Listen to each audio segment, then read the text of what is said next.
नमस्कार, आप देख रहे हैं मुकाबला। आपके साथ मैं हूं गौनिका अरोड़ा। उत्तराखंड में पहली बार सांप्रदायिक तनाव का मामला सामने आ रहा है। उत्तरकाशी में लव जिहाद के विवाद से शुरू हुआ बवाल मुस्लिम कारोबारियों के पलायन तक पहुंच गया। 15 जून को हिंदू संगठनों ने उत्तरकाशी में महापंचायत बुलाई है, तो 18 जून को देहरादून में मुसलमानों की महापंचायत है। असदुद्दीन ओवैसी अमेरिका में इस मुद्दे पर बोल रहे हैं, तो महमूद मदनी ने अमित शाह और सीएम धामी को चिट्ठी लिखती है।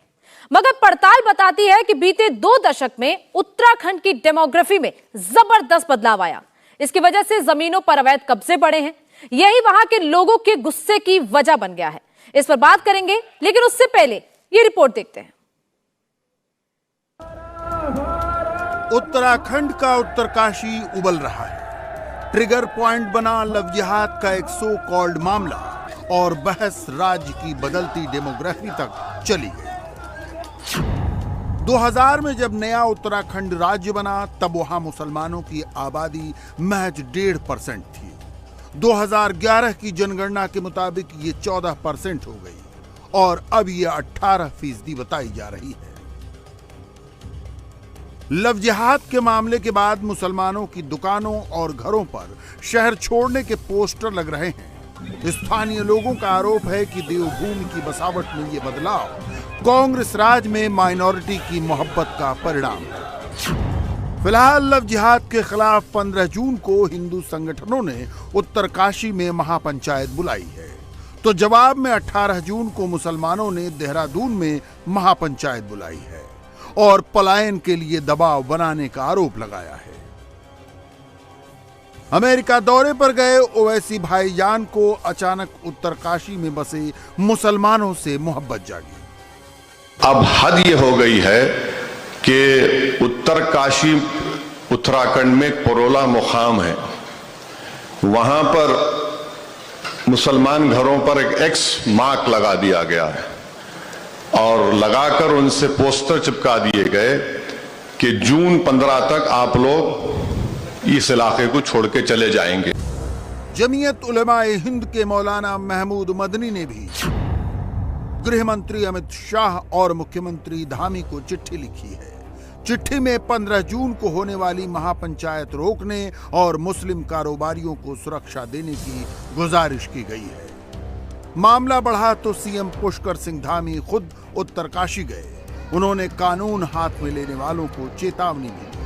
देखिए, इस जिले में जो घटना हुई है वो उसके लिए हमने सख्ती से जो है कहा है कि सख्ती से उस पर कार्रवाई होगी और कानून व्यवस्था किसी को भी हाथ में नहीं लेना है। हमने सभी को कहा है कानून का काम कानून करेगा, पुलिस अपना काम करेगी। मगर सूबे की सियासत में स्टेक रखने वाली मायावती इसे भी राजनीति ही करार दे रही है। बरसों से मजारें बनी हुई हैं और अब यकायक उनको तोड़ने का प्लान बना दिया गया, तो ये तो ठीक नहीं है। तो इसमें हमें राजनीति ज़्यादा नजर आती। सवाल है कि माइनॉरिटी की मोहब्बत उत्तराखंड जैसे राज्य को कहां ले जा रही है। ये प्रयोग कहीं देवभूमि का चरित्र तो नहीं बदलेगा। तो इसी मुद्दे पर बड़ी बहस की शुरुआत करते हैं। सभी मेहमान हमारे साथ जुड़ चुके हैं। आरपी सिंह, प्रवक्ता बीजेपी, जयेश पटियाल जर्नलिस्ट हैं, वहां के स्थानीय पत्रकार हैं, मुफ्ती वजाहत कासमी संयोजक हैं, मुस्लिम राष्ट्र मंच के AIMM के प्रवक्ता आदिल हसन, इसके अलावा इस्लामिक स्कॉलर मुफ्ती मंजूर जियाई हमारे साथ जुड़े हुए हैं। सबसे पहले आरपी सिंह जी, मैं आपके पास आना चाहूंगी। लगातार वहां पर सवाल उठ रहे हैं कि मुसलमानों का पलायन किया जा रहा है, मुसलमानों पर अत्याचार वहां पर किया जा रहा है। क्या हो रहा है उत्तराखंड में? आपकी ही सरकार है, बीजेपी की सरकार वहां पर है, क्या इस वक्त स्थिति वहां पर है? आप लोगों के पास क्या रिपोर्ट्स आ रही हैं? इस प्रकार का कोई मामला नहीं है कि कहीं मुसलमानों पर कोई अत्याचार हो रहा है, जहां उनके ऊपर कोई उनको प्रताड़ित किया जा रहा है। ये कहीं जमीन पर कुछ नहीं है इस प्रकार की। हाँ, कुछ पोस्टर लगे हैं, उसके खिलाफ एक्शन की भी बात होगी। पुलिस उस पर चिंता कर रही है कि इस प्रकार के पोस्टर क्यों लगे हैं वहां पर। परंतु एज सच कहा जाए कि मुसलमानों पर अत्याचार हो रहे हैं, वहां पर जैसे हैं वैसे मुसलमान रहते हैं। हाँ, सरकार वहां पर 2 कानूनों पे काम कर रही है। यूसीसी के कानून पे सरकार काम कर रही है। उसको लेकर कुछ लोग तंग हों या उसको लेकर कुछ लोग शरारत करने के मूड में हों या उसको प्रीएम्प्ट करते हुए कुछ लोगों ने अपनी तरफ से कुछ जानकर पोस्टर दूसरे तबके के लगा दिए ताकि ये प्रीएम्प्ट हो जाए, देखो जी यूसीसी ला रहे हैं, इससे पहले मुसलमानों को प्रताड़ित किया जा रहा है, इसलिए ये यूसीसी ना आए। या फिर जो लव जिहाद वाला मामला है उसको लेकर थोड़ा कई बार लोग करते हैं ना, दूसरे पाले में जाकर खेला कर लेते हैं। हो सकता है कुछ इस प्रकार का मामला, परंतु ये जांच का विषय है। एक बार जांच पूरी होगी तो मामला निकल कर आएगा कि असल में क्या है और कौन लोग इसके पीछे हैं। ठीक है आदिल जी, लगातार वहां पर जैसे जो सवाल उठ रहे थे उसका जवाब आरपी सिंह जी ने दे दिया कि ऐसा कुछ भी नहीं है, कोई ऐसा अत्याचार नहीं हो रहा है, तो फिर क्यों ऐसा एक अज़दुद्दीन ओवैसी की तरफ से अमेरिका में जाकर ऐसे बयान दिए जा रहे हैं कि मानो कैसे ऑप्रेस किया जा रहा है मुसलमानों को वहां पर? अगर किसी के आंख में मोतियाबिंद है तो उसका इलाज हैदराबाद में भी है और मद्रास में भी, चेन्नई में भी बहुत अच्छा आंखों का इलाज होता है। पूरी दुनिया ने देखा है वीडियो किस तरीके से मुसलमानों के दुकान को टारगेट किया जा रहा है। मैं पूछना चाहता हूं वहां के डीजीपी जो अशोक जी हैं वो क्या कर रहे हैं? सुप्रीम कोर्ट का गाइडलाइन है, उसी उत्तराखंड में धर्म संसद लगा था, मुसलमानों को गाली दी गई थी। क्या उन डीजीपी साहब को नहीं दिखा सुप्रीम कोर्ट का ऑर्डर? जब किसी धर्म के विशेष के बारे में बोला गया, सुप्रीम कोर्ट ने कहा है स्यू मोटो लेके एफआईआर की, क्या डीजीपी साहब को नहीं दिखता है? क्या वहां के भाजपा के चीफ मिनिस्टर को नहीं दिखता है कि मुसलमानों के दुकान को टारगेट किया गया है? मैं बीच में नहीं बोला, बीच में नहीं सुनना पसंद करता हूं। बीच में पूरा उनका सवाल सुनिए, एक बार पूरे उनकी पूरी बात सुन ले, उनके टप नहीं किए थे। एक मिनट, पूरी बात सुन ले सर, एक मिनट आरपी सिंह जी। बीच में टप मत कीजिए, बीच में टप मत कीजिए। टप अपने घर में किया कीजिए, ढंग से बोलो। आपका सुनने नहीं आए हैं, सुनाने आए हैं। जुबान संभाल के रखो, चुप रहो ज्यादा, समझे? आदिल जी जरा आराम से बात करो।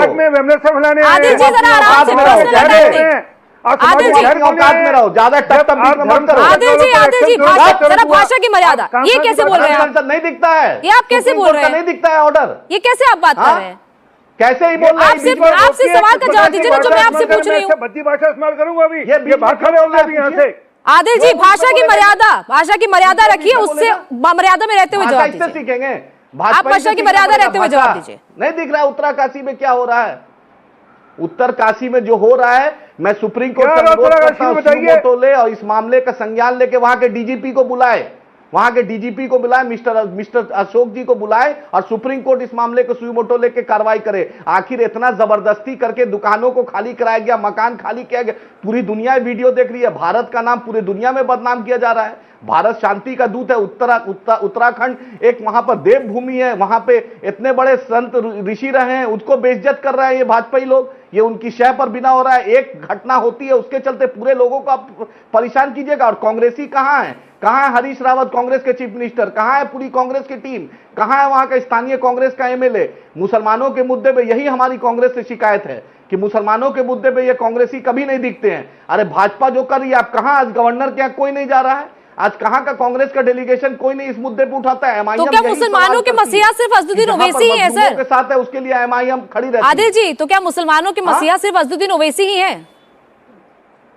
तो नहीं, आज देश हर मुसलमान के साथ जहां भी ज्यादती होती है उस पर असदुद्दीन ओवैसी साहब के अलावा कोई नहीं बोल पा रहा है। कांग्रेसी कहां है? पूछिए कांग्रेसी से, कहां है हरीश रावत साहब? मुख्यमंत्री बार बने, जिन्ना पैदा हो गए हैं, वो क्यों नहीं पूछ रहे हैं? कहां गया कांग्रेस का डेलीगेशन? क्यों नहीं आजकल गवर्नर क्या जा रहा है इस मुद्दे पे? डीजीपी से मिल रहा है। मैं तो सुप्रीम कोर्ट से हाथ जोड़ के अनुरोध करता हूं माननीय सुप्रीम कोर्ट से कि इस मामले को स्यू मोटो ले और इस मामले का डीजीपी साहब को तलब करे और पूछे कि ऐसी घटना क्यों हो रही है। वहां पर आपने पहले देखा था जोशी मठ का मामला हुआ था, किस तरीके से वहां का एनवायरमेंटल चेंज हो रहा था, उसमें एक बड़ा मामला हुआ था। ठीक है, एनवायरमेंटल चेंज के साथ साथ अभी डेमोग्राफी चेंज पर भी बात करेंगे। ठीक है, डेमोग्राफी चेंज पर भी बात करेंगे हमारे साथ। देश में कहीं कानून, ठीक है एक मिनट सर, थोड़ा वक्त ही सबको देंगे ना, सबके पास पहले एक बार चले जाए, उसके बाद डिबेट को आगे बढ़ाएंगे। पहले सबके पास चले जाए। मंजूर जी आई जी, वहां पर डेमोग्राफी बदल रही है। जब बना था उत्तराखंड तब 1.9% वहां पर मुस्लिम आबादी थी। उसके बाद 2011 तक बढ़कर, जो 2011 का सेंसस था, तब जाकर ये 14% हो गई। 10 से 11 साल में इतनी आबादी कैसे बढ़ गई? डेमोग्राफी चेंज है ये पूरा। नहीं, देखिए, आबादी बढ़ जाने का ये मतलब नहीं है कि आप अपनी ताकत से उस आबादी को खत्म कर दें। आप अपनी ताकत का इस्तेमाल करके उन लोगों को वहां से भगा दें। आप अपनी ताकत का इस्तेमाल करके किसी की दुकानें लूट लें, ये मसला नहीं है। मैंने फौरी तौर पर अभी वहाँ के चीफ मिनिस्टर साहब को कॉल लगाया था, लेकिन उनके ऑफिस ने कॉल नहीं उठाया। डीजीपी साहब भी मीटिंग में मसरूफ हैं, लेकिन बात वाज़ेह है कि वहां पर होने वाला जो पंचायत था वो पंचायत टल चुका है और पंचायत नहीं होना है। लेकिन बात बहुत वाज़ेह है, वो लोग जो इस तरीके की किसी भी घटना में शामिल होते हैं या विश्व हिंदू परिषद जो मुल्क को और माहौल को बिगाड़ने की कोशिश कर रहे हैं, ऐसे लोगों पर कानूनी कार्रवाई होनी चाहिए और सख्त कार्रवाई की मांग करते हैं। और बात जहां तक कि मुल्क को आगे बढ़ाने ले जाने की और आपस में सौहार्द बनाने की, प्यार मोहब्बत के साथ वहां के लोग रहते आए हैं, आज भी रहते हैं, लेकिन कुछ शरपसंद लोगों ने जिस तरीके की घटनाएं वहां पर करने की कोशिश की है वो बहुत ही निंदनीय है। ऐसी घटनाओं की मजम्मत होनी चाहिए और साथ ही साथ वो लोग जो प्यार और मोहब्बत को बढ़ावा देना चाहते हैं और वो उनको आगे आना चाहिए और वहां के माहौल को सही रखना चाहिए, क्योंकि हिंदू मुसलमान सिख ईसाई हिंदुस्तान की जमीन के रहने वाले हैं, इसी जमीन से मोहब्बत करने वाले हैं। कुछ लोग शरपसंदी जरूर कर रहे हैं लेकिन सारे लोग ऐसे नहीं है। वहां के लोगों में बहुत प्यार है, बड़ी मोहब्बतें हैं, बड़ी भाईचारगी है। उत्तराखंड तो प्यार और मोहब्बत के लिए जाना जाता है वहां के लोगों में, लेकिन वो कुछ बाहर से आए हुए तत्व जो लोग हैं वो लोग वहां पर ऐसी घटनाएं करके मुल्क के माहौल को और रियासत के माहौल को खराब करने की कोशिश कर रहे हैं। आज ही मैं चीफ मिनिस्टर से शाम में दोबारा बात करने की जरूर कोशिश करूंगा ताकि वहां के वातावरण को सही किया जा सके। ठीक है, अब वहां की मौजूदा स्थिति क्या है वो हम वहां के स्थानीय पत्रकार से जान लेते हैं। जयेश मटियाल जी, आप वहां पर लगातार रिसर्च कर रहे हैं, आप इस पूरी खबर को कवर कर रहे हैं, क्या इस वक्त मौजूदा सिचुएशन है? जैसे वो कह रहे हैं उत्तराखंड जैसे शांत राज्य में इस तरीके से वहां बवाल किया जा रहा है, क्या इस वक्त करंट सिचुएशन है? ये आपसे बेहतर शायद कोई ना बता पाए। देखिए, उत्तराखंड शांत राज्य था, है और रहेगा ही। अभी मैं काफी दिनों से पुरोला में रहा हूँ और पुरोला क्या बड़कोट हुआ, नौगांव हुआ, ये काफी आसपास के जो गांव हैं वहां पर स्थिति मीडिया जो हाउसेस हैं वो जो दिखा रहे हैं या फिर जितने भी पॉलिटिशियन हैं मैं उन पर बात नहीं करूंगा, लेकिन जो स्थिति आपको बताई जा रही है वैसे बिल्कुल भी नहीं है। जो भी इस तरीके की चीजें दिखा रहे हैं उन्हें 2-4 दिन पुरोला घूम के आना चाहिए। ठंडी वादियां हैं और जो गर्मियां स्टूडियो में बैठ के या फिर विदेशों में जाकर के दिखाई जा रही है वो सारी पुरोला में ठंडी हो जाएंगी। एकदम शांति का माहौल है, कोई दिक्कत नहीं है। वहाँ के हिंदू तो कह ही रहे हैं, मैंने वहाँ के हिंदुओं से बात करी है, हिंदुओं के अलावा जो वहाँ पर मुस्लिम हैं वो भी यही बातें कह रहे हैं। तो ये प्रोपेगेंडा है मेरे ख्याल से, जो बाहर दिखाए जा रहे हैं वो सारा प्रोपेगेंडा है। आप पुरोला घूमिए, 1-2 दिन रहिए और आपको पता चल जाएगा कि पुरोला में उत्तराखंड की शांति। ठीक है सर, वहां पर लगातार ये कहा जा रहा था कि हिंदू भी पलायन कर रहे हैं, मुस्लिम भी पलायन कर रहे हैं, जो मुख्य मामला है उस पर लगातार दोनों पक्ष आमने सामने हो गए हैं। जैसी स्थिति देख रहे हैं आपने उससे बिल्कुल इनकार कर दिया, लेकिन जो बाहर खबरें आ रही है, कौन है ऐसे लोग जो वहां से फैला रहे हैं? वहीं पर क्या कुछ ऐसे स्थानीय नेता आ रहे हैं जो इस तरीके की बातें वहां पर आकर फैला रहे हैं और उसके जरिए ही बाहर ऐसी चीजें आ रही हैं?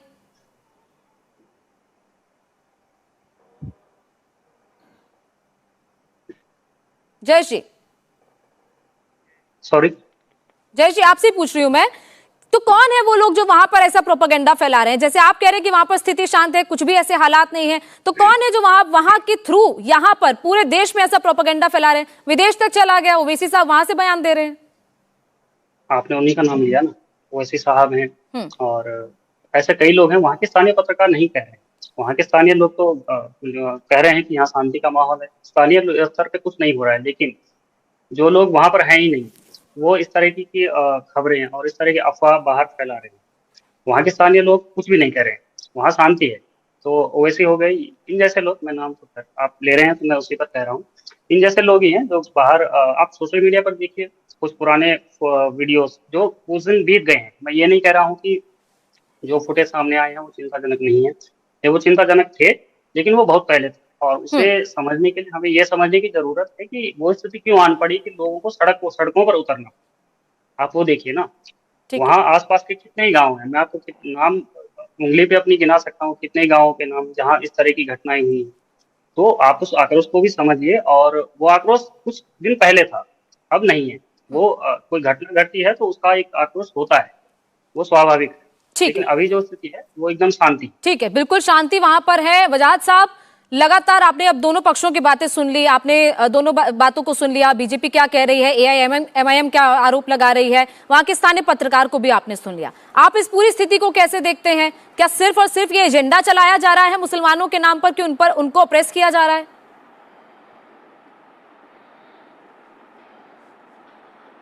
देखिए, उत्तराखंड कोई हमारा बहुत दूर का सूबा नहीं है, बहुत दूर का स्टेट नहीं है, बहुत नज़दीक का स्टेट है और हमारे बहुत अच्छे रिलेशन वहाँ पर हैं। और मैं लगातार जो है मीडिया के थ्रू भी देख रहा हूँ और लोगों से बात भी कर रहा हूँ।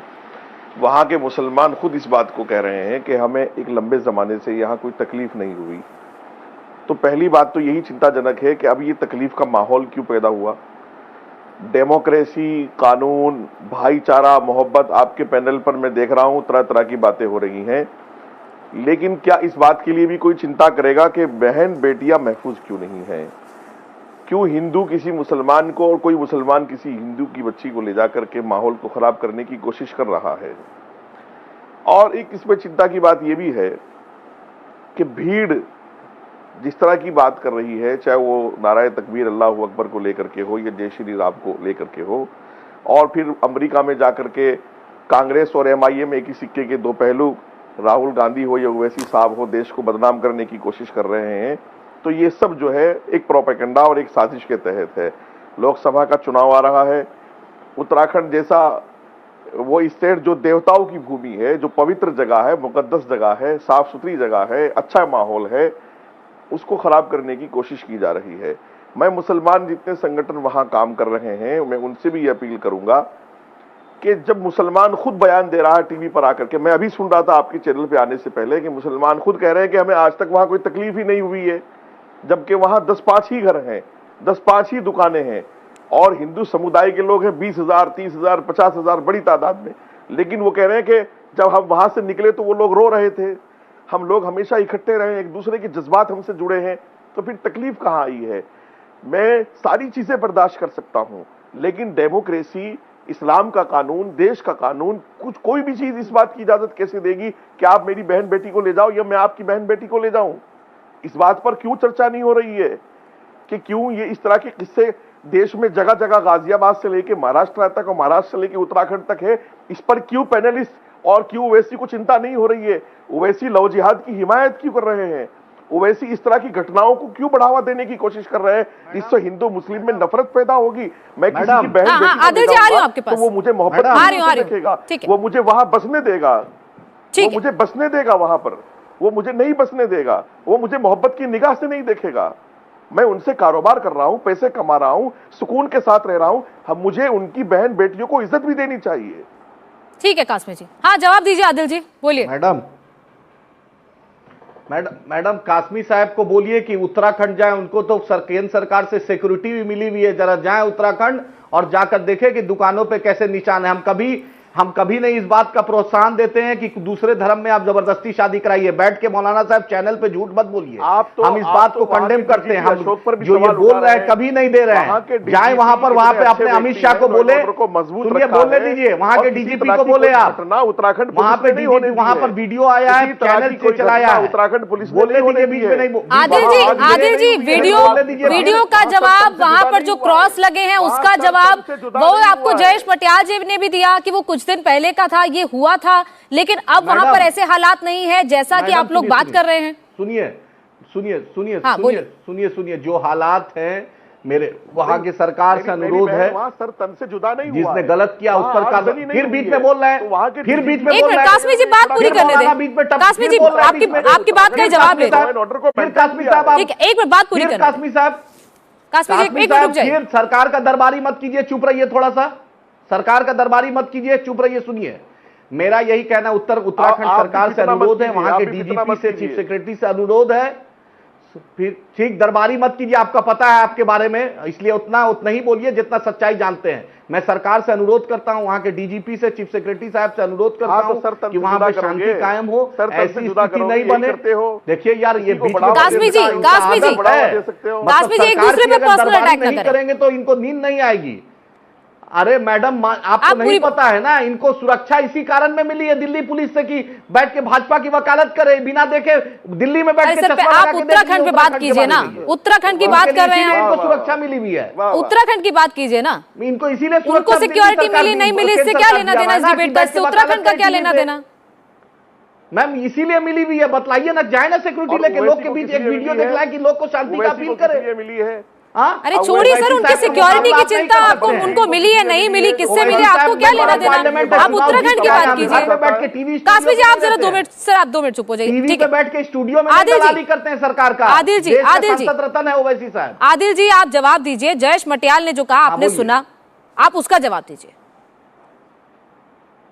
मेरा यही अनुरोध है, मैं नोटियाल साहब जो बोल रहे हैं अच्छी बात है, अगर वहां शांति है, मेरा यही अनुरोध है डीजीपी साहब को और चीफ सेक्रेटरी साहब को इस बात का, क्योंकि हमारे प्रदेश अध्यक्ष काजमी साहब ने भी चिट्ठी लिखी डीजीपी साहब को कि शांति, वहां लोग डरे हुए हैं, सहमे हुए हैं। अगर अच्छी बात है, अभी माहौल अच्छा हो रहा है तो अच्छी बात है, लेकिन सुप्रीम कोर्ट ने साफ साफ कह दिया है किसी भी धर्म संसद को लगाने की इजाजत नहीं है। उम्मीद है कि सुप्रीम कोर्ट की ये निर्णय को डीजीपी साहब इसको इंप्लीमेंट करेंगे और वहां शांति बहाल करेंगे। उत्तराखंड एक धर्म संसद 18 तारीख को भी है, बहाल करेंगे। एक धर्म संसद 18 तारीख को भी महापंचायत, पर भी अगर उसको भी आप रोक सकती हैं। मैं किसी धर्म संसद का सपोर्टर नहीं हूं, मैं चाहता हूं रूल ऑफ लॉ हो, वहां का लॉ एंड ऑर्डर जो है वो होना, लॉ एंड ऑर्डर में बरकरार रहे, रूल ऑफ लॉ इंप्लीमेंट हो। किसी भी समुदाय के लोग को इस बात की इजाजत नहीं है कि वो आप किसी को पलायन कराए या किसी को रोके।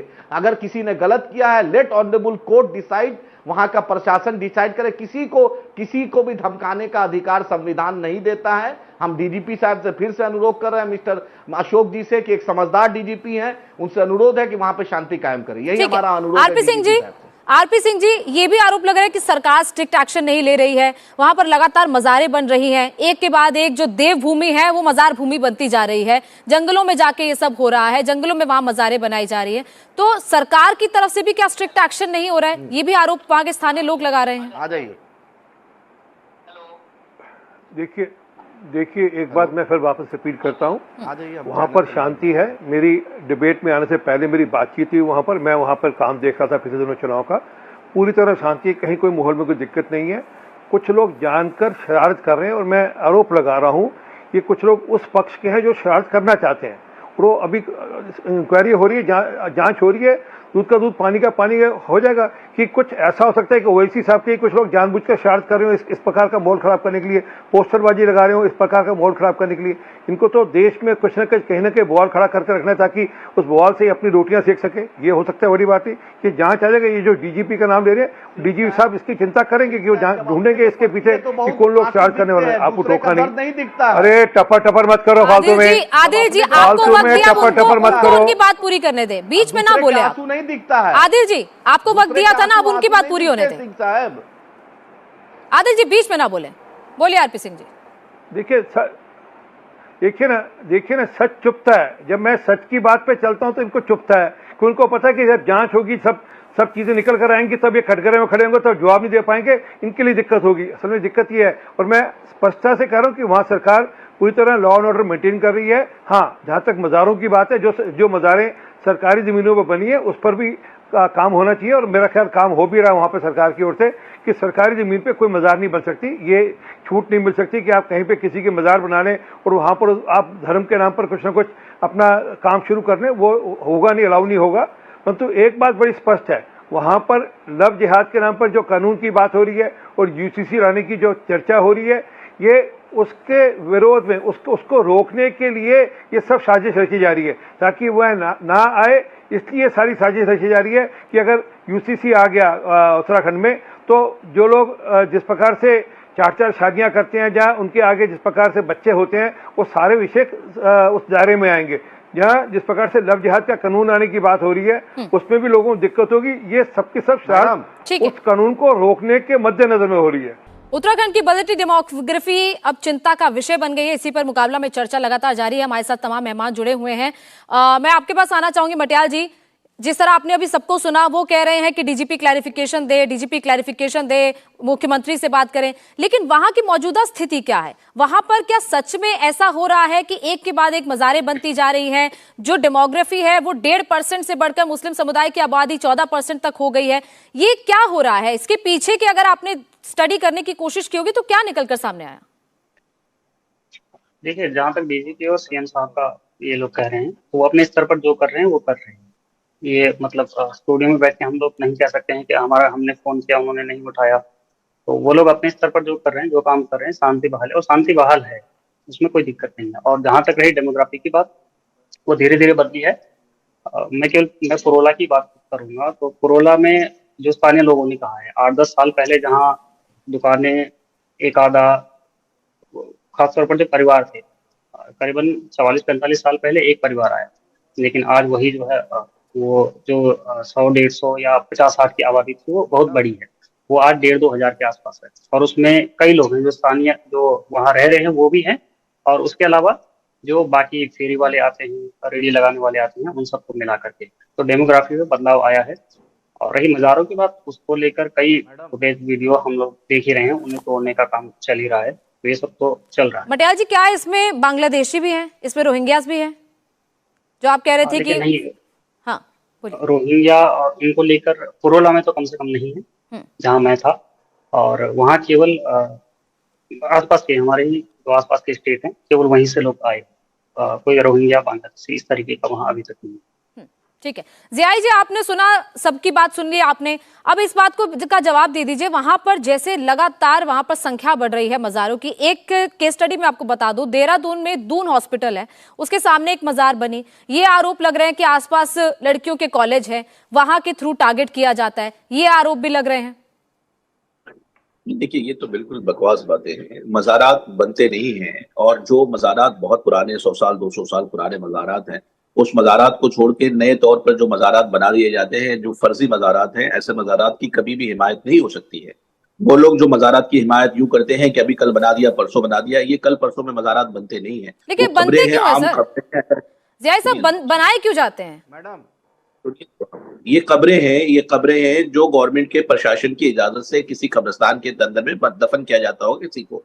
ये मज़ारात औलिया अल्लाह की होती है, जो बुजुर्गों के मज़ारात होते हैं, वो 100-200 साल पुरानी मज़ारात होंगे, जो कहीं पर होंगे, ये ताज़ा सूरत में कोई नहीं बनाए गए होंगे। और जो कुछ भी यहाँ पर फर्जीवाड़े चल रहे हैं, इस फर्जीवाड़े की मुखालफत मैं मुफ्ती मंजूर ज़ियाई करता हूँ, बहुत शिद्दत के साथ करता हूँ कि ऐसे लोगों को कहीं पर भी जगह नहीं मिलनी चाहिए। आप कह रहे हैं सरकार की मंजूरी से बनती है, सरकार तो कब्जा हटवा रही है ना वहां से, मज़ारों को तोड़ा भी तो जा रहा है वहां पे। आप समझिए, मज़ारात जो होते हैं वो 100 साल 200 साल 500 साल पुराने मज़ारात होंगे वहां पे, वो आजकल जो बनती वो कब्रें हैं, जो किसी के इंतकाल के बाद किसी को दफन कर दिया जाता है। तो ये ऐसी चीजों की इजाजत जब तक वाकई प्रशासन नहीं देंगे तो कोई खबर बना सकता है क्या? तो ऐसी सूरत हाल में वहां के जो सूरत हाल है, ताजा सूरत हाल, उसको समझना चाहिए। और फर्जीवाड़े जो मज़ारात बनाए जा रहे हैं उसकी मुखालफत करता हूं मैं, ऐसे किसी मज़ार की तस्दीक नहीं होनी चाहिए।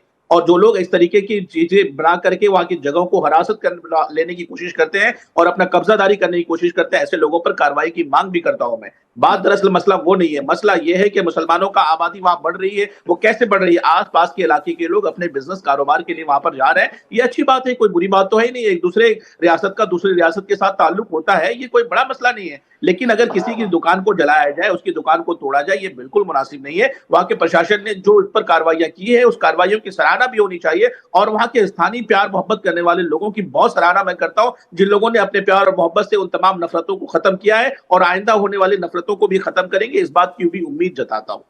ठीक है, हाँ आदिल जी बोलिए, आप काफी देर से कुछ बोलना चाह रहे थे, बोलिए। मैम, ये बोलना ये चाह रहे हैं कि नेशनल फैमिली सर्वे है, उस पर निकाल दीजिए। जो चार शादी बोलते हैं, जाकर पता कीजिए गुजरात में भाजपा एमएलए कितना शादी किए हैं, पता कर लीजिए।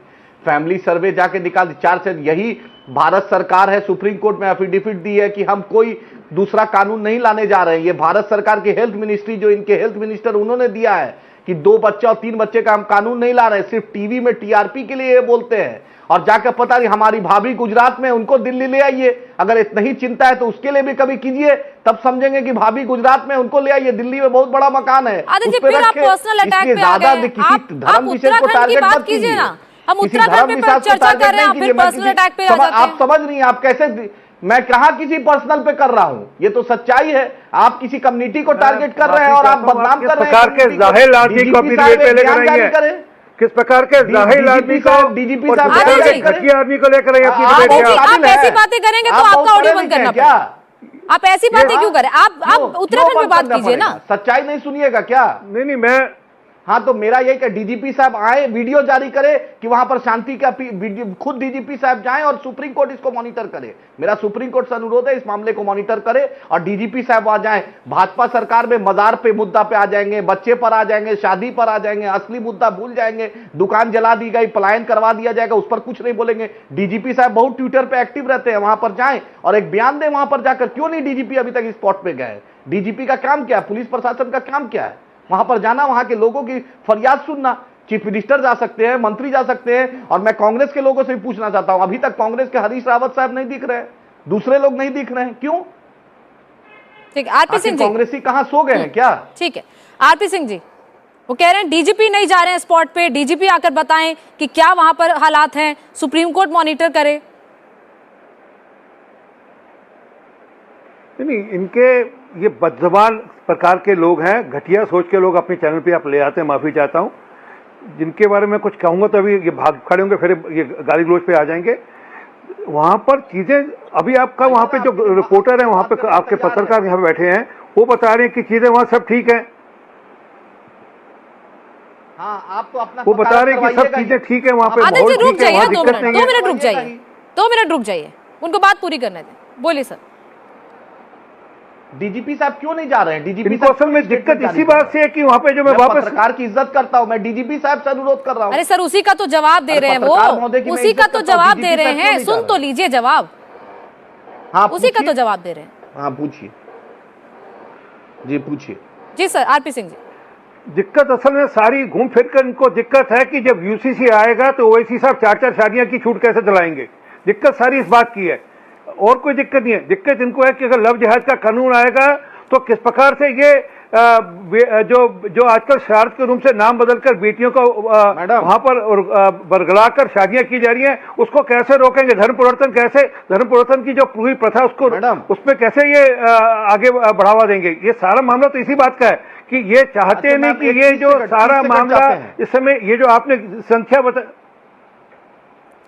असल में क्या है जी, ये असल में मैं माफी चाहता हूं, फिर ये अच्छे शब्द नहीं है और अच्छी भाषा नहीं है जो इस्तेमाल कर रहे हैं। अगर आप चाहते हैं, अगर आप डिबेट को मॉडरेट आदिल जी मुझे छोड़ दीजिए। आदिल जी एक करके सब अपनी बात रखेंगे ना, आप ही थोड़ी ना बोलते रहेंगे, बाकी भी तो लोग हैं डिबेट में।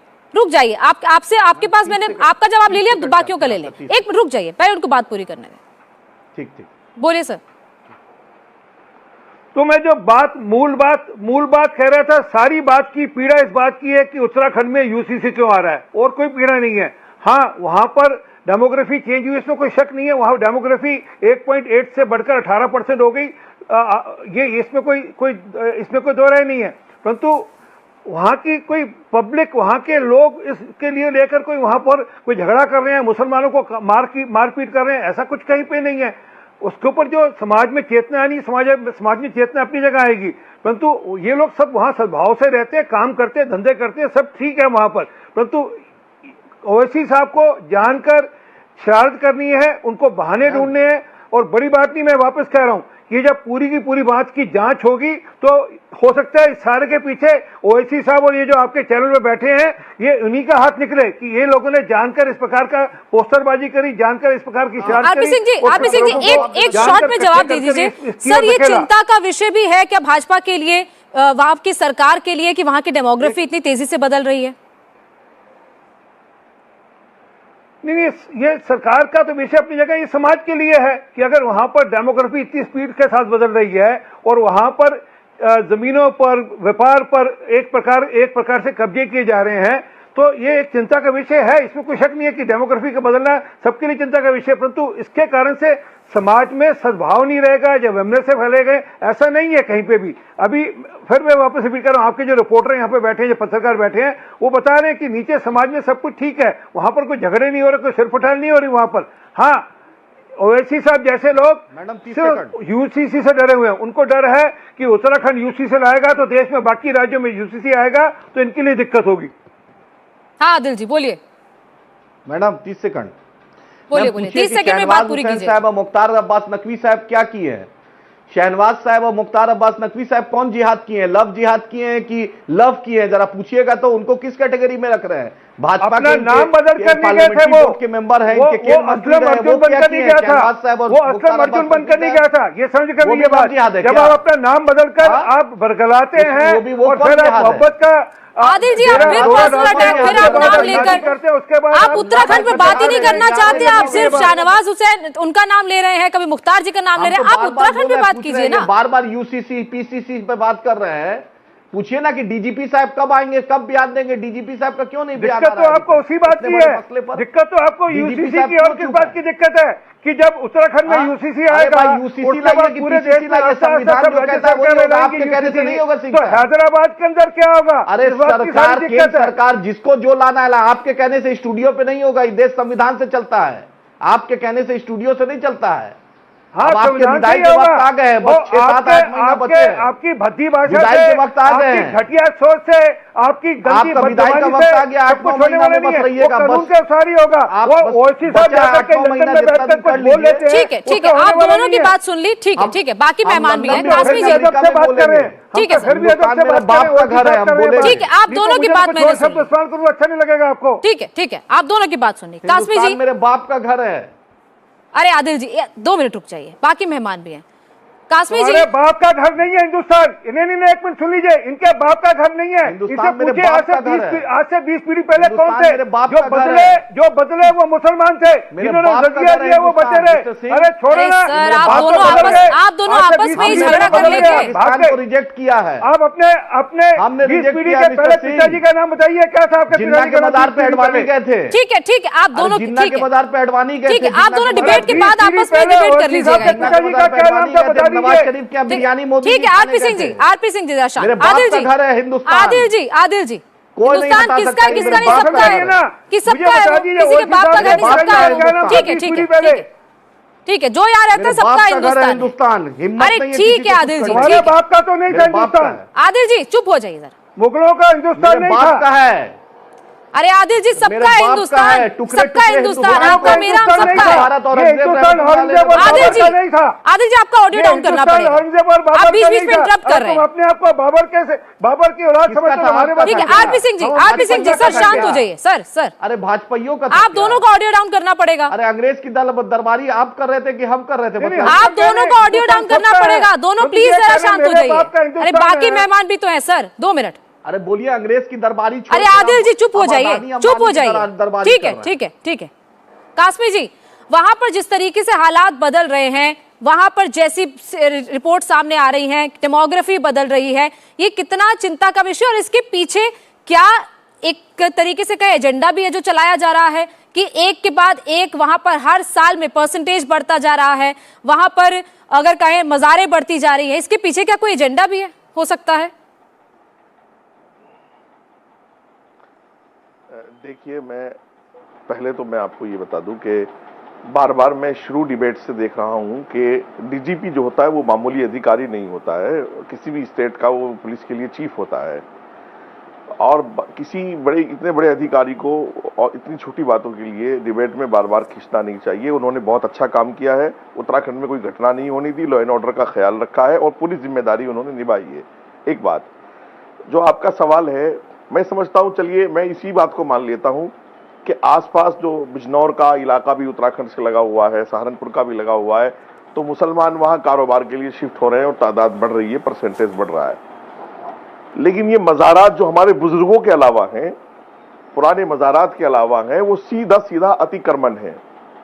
और वो अतिक्रमण सरकारें, जो पहले की सरकारें, कांग्रेस की सरकार में ये मामूल रहा है, मैंने देखा है राजस्थान में और भी कई जगहों पर, कि वो आंख बंद कर लेते थे या मुंह फेर लेते थे कि चलो जो कुछ हो रहा है वोट की खातिर होने दो। अब वो सरकार जो है चीजों को ठीक करना चाहती है, जमीनों को अपनी खाली कराना चाहती है। अब लोगों की नजरों में वो सरकार बुरा काम कर रही है क्योंकि वो मजार का अतिक्रमण हटाना चाहती है।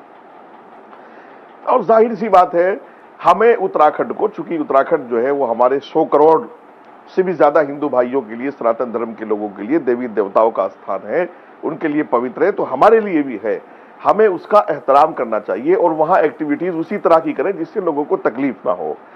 माहौल वहां, अब आपने एक चीज का भी विश्लेषण कर लेना चाहिए हम सबने, कि वहां कितना भी माहौल हम लोग बातें कर रहे हो बैठ करके, अमेरिका में बैठ करके देश के खिलाफ बयान दे रहे हो, लेकिन न वहां सर तन से जुदा हुआ है, न वहां आगजनी हुई है, न वहां किसी को मारा गया है, न वहां किसी को कत्ल किया गया है। उत्तराखंड के शासन प्रशासन ने, वहां के हुक्काम ने, वहां की पुलिस ने, वहां के चीफ मिनिस्टर ने चीजों को मेंटेन करके साफ सुथरा माहौल रखा है। जाहिर सी बात है, किसी को तकलीफ हुई है बहन बेटी को लेकर के, तो वो नारेबाजी भी करेंगे, वो धरना प्रदर्शन भी करेंगे। उन्होंने अपना काम किया है, पुलिस ने अपना काम किया है, कानून ने अपना काम किया है, और राजनीतिक लोग उसमें अपना काम कर रहे हैं। रोटियां सेक करके ओवैसी जैसे लोग जो बाहर जाकर के देश को पूरी दुनिया के सामने या आईना और बदनाम करने की कोशिश कर रहे हैं कि देश में मुसलमानों के साथ बहुत कुछ हो रहा है। पेट में इतना दर्द क्यों हो रहा है? जबकि मैं ओवैसी साहब को चैलेंज के साथ कहना चाहता हूं कि पूरी दुनिया में सबसे ज्यादा सुकून के साथ, सबसे ज्यादा आजादी के साथ, सबसे ज्यादा इज्जत के साथ लोग हिंदुस्तान में जीते हैं, खासतौर से मुसलमान जीते हैं और मुसलमान यहाँ पर खुश है। यही वजह है कि मुसलमानों ने आज तक ओवैसी को अपना लीडर नहीं माना और वो अपना जमानतें भी जब्त करवा देते हैं। अपनी जमानतें भी उनकी जब्त हुई, यूपी में जमानतें जब्त हुई हैं, बिहार में हुई हैं।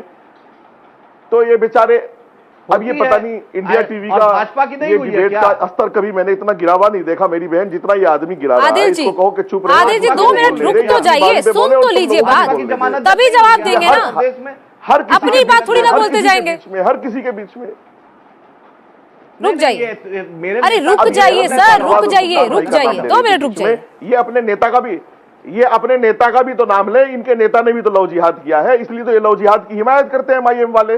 भाई तुम्हारे एक सीनियर नेता ने भी, मैं तो नाम नहीं लूंगा तुम्हारे की तरह, तुम्हारे एक सीनियर नेता ने भी तो लव जिहाद किया है, इसलिए यहाँ बैठकर तुम उसकी हिमायत करते हो। आपके कोई रिश्तेदार MIM को फितना फसाद से बाज आना चाहिए।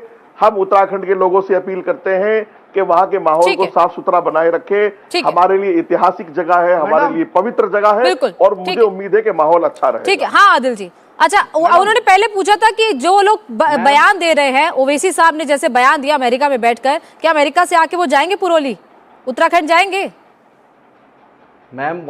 मैम मेरे प्रदेश अध्यक्ष काजमी साहब ने DGP को चिट्ठी लिखा, वह पत्र लिखा, बोला हम शांति की अपील करते हैं। बार बार आपसे यही बोल रहा हूँ, DGP साहब लॉ एंड ऑर्डर के मालिक होते हैं, मुखिया होते हैं। सीएम भी तो गए थे, चैनल के माध्यम से सीएम भी तो गए थे, छोटा पोस्ट थोड़ी ना होता है सीएम। करे DGP, राज्य के मुखिया गए थे वहां पे। मैम DGP सीएम बहुत अच्छे हैं, सीएम बहुत अच्छे हैं। हम DGP से अनुरोध करते हैं, चीफ सेक्रेटरी साहब से अनुरोध करते हैं कि वहां पर जाकर शांति की अपील करें और देवभूमि है, उस मिट्टी की पूरी इज्जत करते हैं।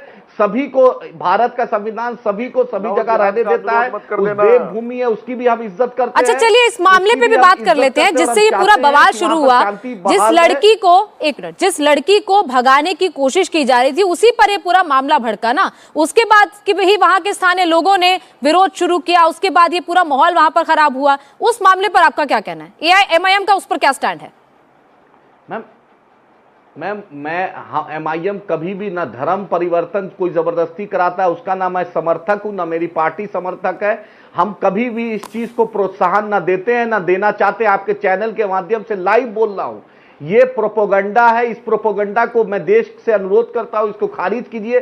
किसी को भी जबरदस्ती शादी करने का हम लोग कभी प्रोत्साहन नहीं देते। आपने देखा कि देश में माहौल बिगाड़, बीजेपी के पास महंगाई पे चर्चा करने का मुद्दा नहीं है, चाइना का घुसपैठ का नहीं है, रोजगार पे नहीं है। बीजेपी लव जिहाद, तो यही सब बीजेपी शुरू की है। ठीक है आदिल, ठीक है आखिरी थोड़ा वक्त बचा है। RP सिंह जी बोलिए। बार लव जिहाद, ठीक है आदिल जी हो गया आपका, ठीक है हो गया आपका। RP सिंह जी सर जल्दी शॉर्ट में जी।